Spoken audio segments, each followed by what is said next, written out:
24 na araw na lang, Pasko na.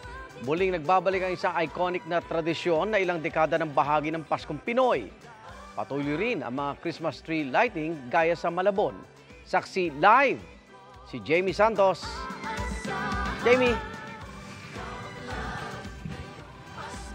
Igan, sinalubong ng mga taga Malabon ang unang araw ng Desyembre sa pagpapailaw ng kanilang 40-foot Christmas tree.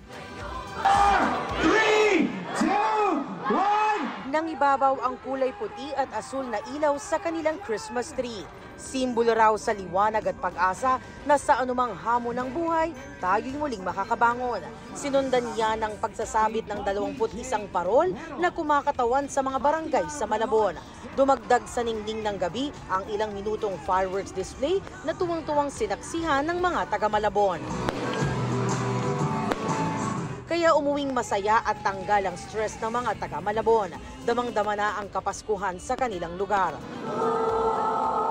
At para mas madama ang saya ng Kapaskuhan, ilang awiting pamasko ang kinanta ng koral ng Malabon LGU.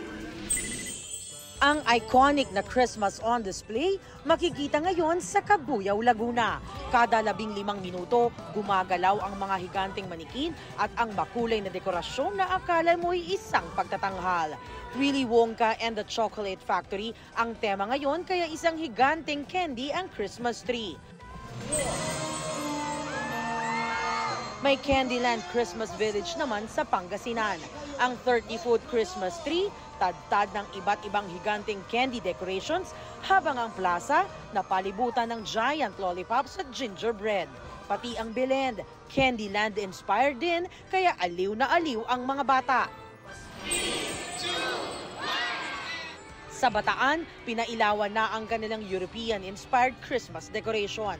Patok sa mga dumalo ang Tunnel of Lights, malaking Christmas bell, mga punong pinalibutan ng dahon at iba pa. Agaw pansin din ang kanilang Belen na gawa sa Christmas lights. Marami na ang nagki-Christmas shopping sa Divisoria.